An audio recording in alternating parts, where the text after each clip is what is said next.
Study IQ IAS, आपका selection हमारा mission. दोस्तों, एक खबर के बारे में आप सबको पता चल ही गया होगा कि झारखंड के पूर्व मुख्यमंत्री श्री शिबू सोरेन जी का देहांत हो गया है। आज ही दोपहर में उनके बेटे, झारखंड के वर्तमान मुख्यमंत्री हेमंत सोरेन जी के द्वारा एक ट्वीट के माध्यम से ये जानकारी दी गई थी। उसके बाद फिर दोस्तों एक के बाद एक अलग-अलग न्यूज़पेपर्स में, अलग-अलग मीडिया हाउसेस में ये खबर पूरे दिन चर्चा में छाई रही। ऐसा एक महान व्यक्तित्व, खासकर झारखंड के आदिवासी व्यक्तियों के लिए, खासकर झारखंड के उस जनता के लिए जिन्होंने अपने राज्य को अपनी आंखों के सामने बनता हुआ देखने के लिए दिन रात संघर्ष किया। एक ऐसा व्यक्ति जिसने बचपन इतनी गरीबी में और इतनी लैक ऑफ रिसोर्सेस में बिताया कि जिसके बाद जब वो चमका तो ऐसे सितारे की तरह चमका कि आज भी झारखंड में उनका नाम चलता है। दोस्तों, ये दरअसल में एक ऐसा मोमेंट है जिसमें कि किसी भी पॉलिटिकल पर्सनैलिटी की लाइफ को एक बार अगर हम मुड़ करके देखें, तो उनकी लाइफ में हमें दोनों तरीके के फेजेस नजर आते हैं, चाहे वो अचीवमेंट वाली फेजेस हों या फिर कुछ उनके कंट्रोवर्शियल स्टेजेस भी हों। इन दोनों पर ही हम लोगों को नजर डालनी चाहिए। लेकिन क्योंकि आज का दिन एक ऐसा दिन है जहां पर उनके जाने की वजह से एक शून्य निर्मित हुआ है, एटलीस्ट कम से कम उनके चाहने वालों के लिए या झारखंड के निवासियों के लिए या उनके परिवार के लिए। तो ऐसे में दोस्तों हम लोग बात करेंगे शिबू सोरेन की लाइफ से जुड़ी हुई कुछ ऐसी महत्वपूर्ण बातों पर जिन पर बहुत कम ही लोगों को जानकारी रहती है या जिन पर पर्दा एक तरीके से पड़ा हुआ है। तो दोस्तों आइए स्टार्ट करते हैं सेशन को। लेकिन आगे बढ़ने से पहले आप सभी को बताना चाहूंगा कि दरअसल में वाइडली कवर्ड इस न्यूज के पीछे का जो एक ऐसा पहलू है जिस पर हम लोगों को शायद उतना नहीं पता। दरअसल दोस्तों, शिबू सोरेन की कहानी एक ऐसे लड़के की कहानी है, जो लड़का एक ऐसे पिता के यहाँ जन्म लेता है, जो पिता गांधीवादी है, जो पिता एक शिक्षक है और वो शिक्षक होने के नाते अपने समाज में अपने चारों तरफ जो उस वक्त की बुराइयां चल रही हैं, वो उनके खिलाफ एक्टिविज्म करते हैं। तो दोस्तों, ये कहानी दरअसल में किसकी है? ये कहानी है शिबू सोरेन की, जिनकी मृत्यु 4 अगस्त यानी आज के ही दिन हुई है और जिनको दरअसल में किडनी से संबंधित बीमारियां काफी लंबे समय से घेरी हुई थी और जिसके चलते इनकी मृत्यु आज हुई है। तो दरअसल में दोस्तों इनके जाने पर कई जो है गणमान्य व्यक्तियों ने अपनी-अपनी राय, अपनी-अपनी शोक संवेदनाएं व्यक्त की हैं। इनफैक्ट अगर देखा जाए तो खुद पर्सनली जाकर के सर गंगाराम हॉस्पिटल में राष्ट्रपति श्रीमती द्रौपदी मुर्मू जी जाकर के मिलती हैं हेमंत सोरेन जी से, और इसके अलावा प्रधानमंत्री, इसके अलावा दोस्तों कांग्रेस पार्टी के अध्यक्ष श्री मल्लिकार्जुन खड़गे जी और भी कई सारे रेप्यूटेड पॉलिटिशियंस जाकर के हेमंत सोरेन जी से उन्होंने मिल करके संवेदना व्यक्त की। अब दोस्तों बात करेंगे इस लेगेसी के बारे में कि जिनको कहा जाता है दिशोम गुरुजी। दिशोम गुरुजी का मतलब होता है दोस्तों the leader of the land, यानी कि धरती का नेता, जमीन का नेता। दरअसल में शिबू सोरेन जमीन से जुड़े हुए थे, इस बात से कोई इनकार नहीं कर सकता। आज भी ऐसी कई तस्वीरें हैं जिसमें कि शिबू सोरेन दिख जाते होंगे, जहां पर वो खेतों में काम कर रहे हैं या फिर जहां पर वो बागवानी कर रहे हैं, एक बिल्कुल साधारण जमीन से जुड़े हुए व्यक्ति की तरह। उनका पहनावा और उनकी जो व्यक्तिगत जीवन शैली थी, वो भी कुछ उसी तरीके से ही थी। दोस्तों, इनका जन्म हुआ था 11 जनवरी को 1944 में आज के झारखंड में, उस वक्त के बिहार में, आज के रामगढ़ लेकिन उस वक्त के हजारीबाग में, गोला तहसील के इलाके में पड़ने वाले एक गांव जिसका नाम था निमरा। दोस्तों, इस गांव में एक अजीब सी प्रथा चलती थी। दरअसल में बचपन से ही शिबू सोरेन ने ऐसी प्रथा को देखा था जहां पर कि गांव के जो निर्दोष आदिवासी होते थे उनसे खेती और किसानी में मजदूरी कराई जाती थी।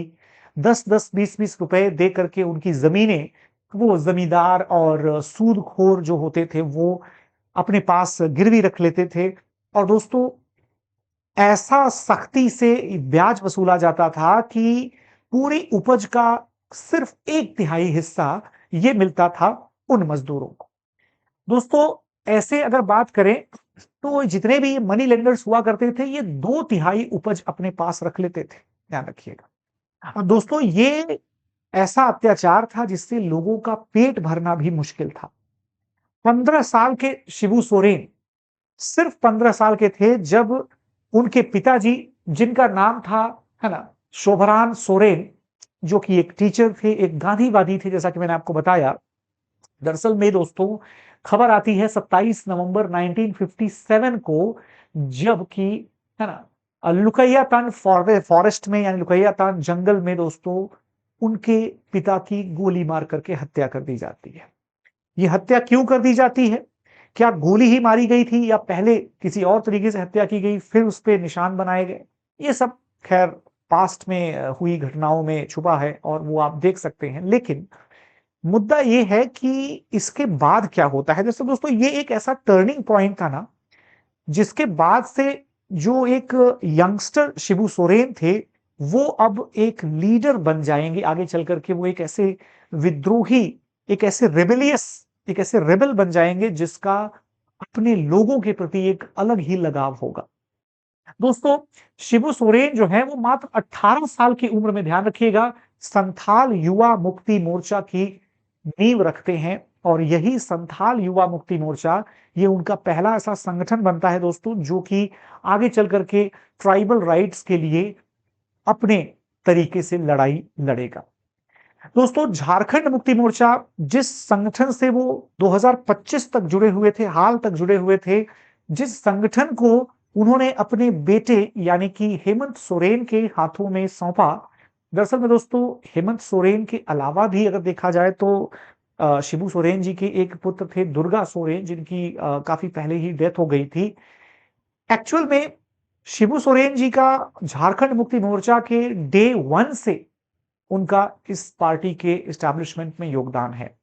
दरअसल में हुआ ये कि विनोद बिहारी महतो और ए.के. राय जो हैं वो इन व्यक्तित्व के साथ जुड़ जाते हैं।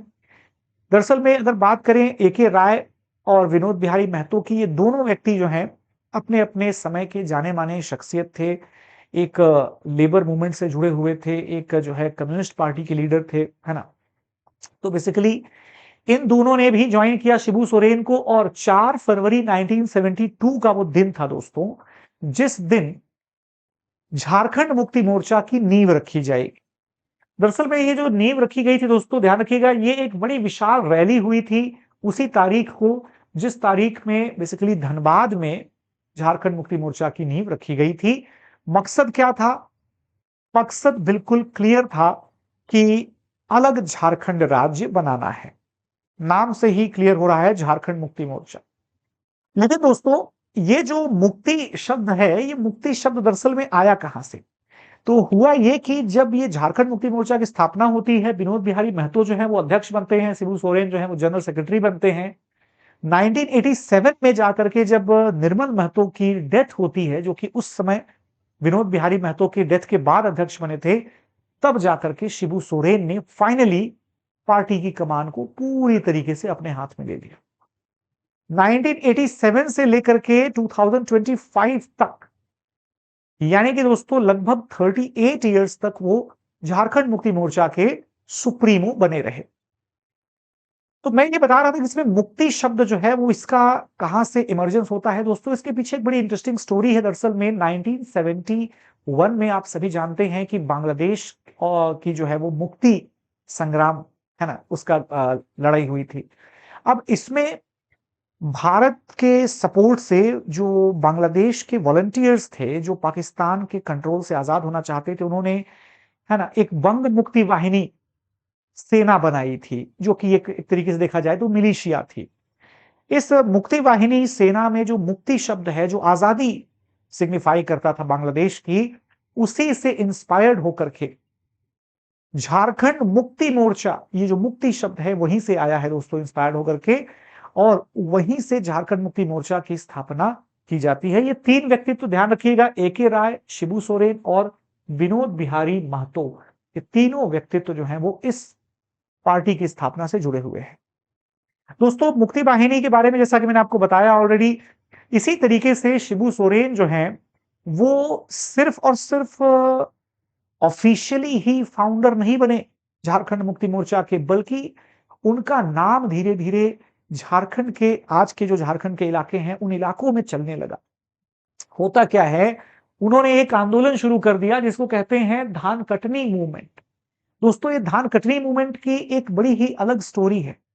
दरअसल में जिस इलाके से शिबू सोरेन आते थे, उस इलाके में धान की रोपाई, धान की कटाई एक बड़ा लेबर इंटेंसिव काम था और ज्यादातर आदिवासी तबके के जो मजदूर होते थे, उनको औने-पौने दामों पर उन्हीं के जमीन पर मजदूरी करने के लिए यही मनी लेंडर्स या महाजनों के द्वारा हायर किया जाता था। यही किसान अपनी ही जमीन के ऊपर खेती के बजाय मजदूरी करने के लिए मजबूर थे। तो शिबू सोरेन ने इसका क्या तोड़ निकाला?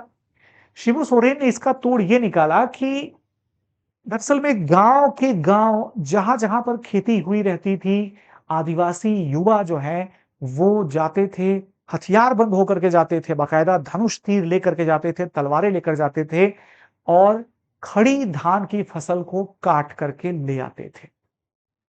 आज के हिसाब से अगर आप देखोगे तो ये पूरी तरीके से अनार्की कहा जाएगा या कहा जाएगा कि ये तो एक तरीके से लॉ एंड ऑर्डर का मखौल उड़ाने वाली बात हो गई। लेकिन दोस्तों, लॉ एंड ऑर्डर था ही कहां? और कौन सा लॉ एंड ऑर्डर था उस वक्त?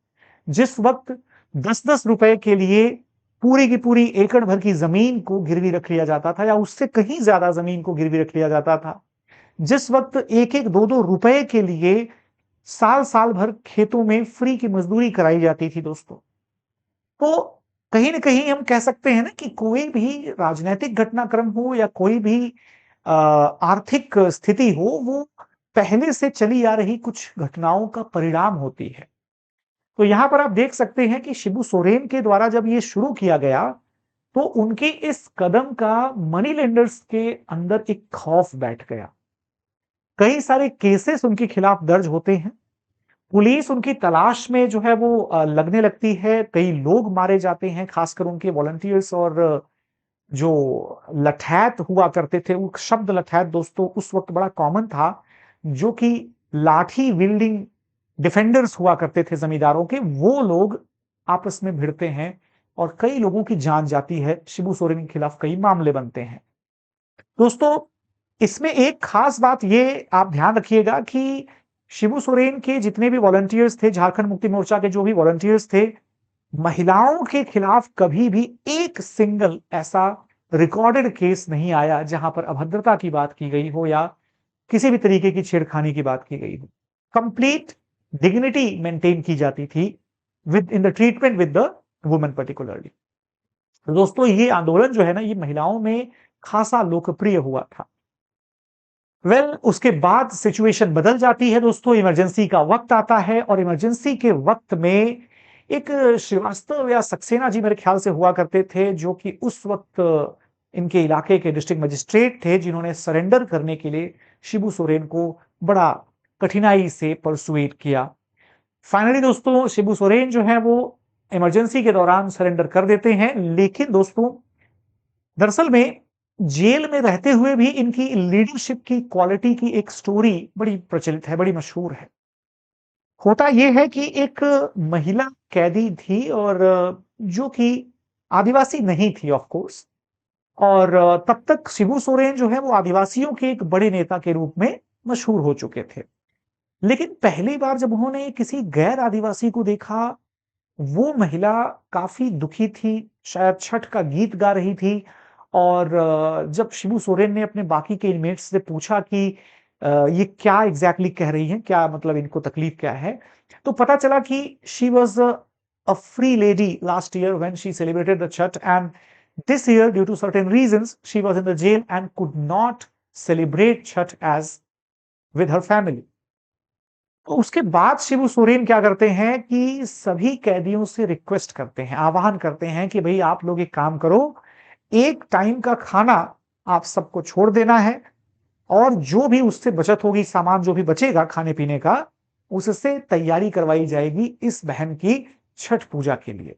सारे कैदियों ने उनकी बात मानी और वो जो महिला थी उन्होंने अपनी छठ की पूजा कंप्लीट की। ठीक है, तो दोस्तों होता क्या है, होता यह है कि इसके बाद शिबू सोरेन जो है वो हिंसा के रास्ते से थोड़ा अलग होने की कोशिश करते हैं और यही कारण रहेगा दोस्तों कि अब सरेंडर के बाद वो पूरी तरीके से राजनीतिक जीवन की शुरुआत करेंगे। तो 1980 में पहली बार चुनाव लड़ने की नौबत आती है। उस चुनाव में वो सफल नहीं रहे थे। उसके बाद फिर क्या होता है, जब एक मिड टर्म इलेक्शन होता है 3 साल के बाद, उसमें उन्हें सफलता मिल जाती है। दोस्तों दुमका की जो सीट है, ध्यान रखिएगा, दुमका की जो सीट है वो उनके लिए एक बड़ी सुरक्षित और बहुत ही मशहूर जानी-मानी सीट बन जाती है। दोस्तों इसके बाद 1991 में पहली बार कांग्रेस के साथ अलायंस करके उन्होंने बिहार असेंबली में चुनाव लड़ा और झारखंड मुक्ति मोर्चा ने खासकर दक्षिणी बिहार, उस वक्त आज का झारखंड, जबरदस्त परफॉर्म किया उस इलाके में। उसके बाद कांग्रेस के साथ और इनफैक्ट बीच में कुछ समय के लिए भारतीय जनता पार्टी के साथ भी इनकी सरकार थी, लेकिन झारखंड में ही रहेगी। लेकिन दोस्तों कांग्रेस के साथ उसके बाद कई बार इनकी साझेदारी होती है।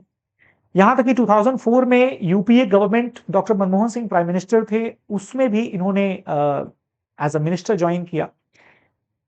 दोस्तों दरअसल में इनके कार्यकाल के दौरान कोल स्कैम काफी ज्यादा चर्चा में था। हालांकि बाद में ये बात साबित हुई कि ये सिर्फ एक है ना रेफरेंशियल अजम्पशन था कि अगर ऐसा होता तो इतना नुकसान नहीं होता, काइंड ऑफ। वास्तव में ऐसा कोई स्कैम हुआ या नहीं, इस बारे में तो है ना कोर्ट्स ने बिल्कुल क्लीन चिट दे दी कि ऐसा एग्जैक्टली कोई स्कैम हुआ नहीं था। वेल दोस्तों अगर बात करें तो एक पुराना मुद्दा था। कौन सा मुद्दा था पुराना, तो ध्यान रखिएगा, 1974 का चिरूडीह का एक केस था जिसमें कि आदिवासियों के और मुस्लिम्स के बीच में झड़प हुई थी। उसमें शिबू सोरेन का नाम आया था। उसमें इनके खिलाफ जो है वो इनको अरेस्ट किया गया था, तो इनको रिजाइन देना पड़ा। बाद में ये दोबारा शपथ लेते हैं और दोबारा शपथ लेने के बाद फिर से इनको रिजाइन देना पड़ता है। क्यों? जब दोस्तों ये बेल पर छूटे, मीनवाइल झारखंड का मुख्यमंत्री बनने की अपॉर्चुनिटी आ गई। झारखंड का मुख्यमंत्री जब पहली बार बने, है ना, 20 दिन के बाद वो उनको दोबारा से केंद्र में मंत्री बनना पड़ता है। फिर एक बार नौबत आती है झारखंड में मुख्यमंत्री बनने की, तो इस बार की दिक्कत यह है कि इस बार बीजेपी के सहयोग से बने थे मुख्यमंत्री, लेकिन केंद्र में कोई बिल यूपीए गवर्नमेंट ने लाया था तो उसके सपोर्ट में इन्होंने वोट कर दिया, बीजेपी ने समर्थन वापस ले लिया। तो इस तरीके से झारखंड के मुख्यमंत्री ये फिर से बीच में नहीं रहे। दोस्तों इसके बाद अगर देखा जाए तो 2007 में जब ये यूनियन मिनिस्टर थे तो 1994 का एक केस था जो कि इन्हीं के फॉर्मर सेक्रेटरी शशिनाथ झा के मर्डर से संबंधित था। उसमें इनको सजा दी गई। लोअर कोर्ट के द्वारा इनको कन्विक्ट ठहराया गया और इन्हें मंत्रिमंडल से फिर से इस्तीफा देना पड़ा। दोस्तों इस केस में ध्यान रखिएगा, ये पहली बार ऐसा हो रहा था कि किसी यूनियन मिनिस्टर के खिलाफ मामला तय नहीं हुआ, बल्कि मामला तय होकर के बाकायदा उनको सजा भी सुनाई गई। हालांकि ये बात अलग है कि 2018 में दोस्तों इस केस से शिबू सोरेन को दिल्ली हाई कोर्ट ने बाइज्जत बरी कर दिया। तो दोस्तों उसके बाद की अगर बात करें तो शिबू सोरेन जो है टोटल मिलाकर के देखा जाए तो तकरीबन 8 बार मेरे ख्याल से सांसद रहे, 2 बार राज्यसभा में भी चुने गए, इसके अलावा 3 बार तकरीबन झारखंड के मुख्यमंत्री भी रहे। कुल मिलाकर के एक 4 दशक से कहीं ज्यादा इनका लंबा पॉलिटिकल करियर रहा है। वेल दोस्तों अब इनकी अंतिम यात्रा का समय, तो दोस्तों कल का दिन यानी कि मंगलवार के दिन दोपहर के 3 बजे गोला तहसील के नेमरा गांव में इनकी अंतिम यात्रा होगी और इनका अंतिम संस्कार किया जाएगा। तो दोस्तों उम्मीद करता हूं कि शिबू सोरेन जी के बारे में, उनकी जीवन यात्रा के बारे में ये सेशन आपको पसंद आया होगा। सो बने रहिए स्टडी आईक्यू के साथ और आप सभी के लिए बहुत बहुत धन्यवाद। Take care everyone, bye bye and Jai Hind. Study IQ IAS, आपका सिलेक्शन हमारा मिशन।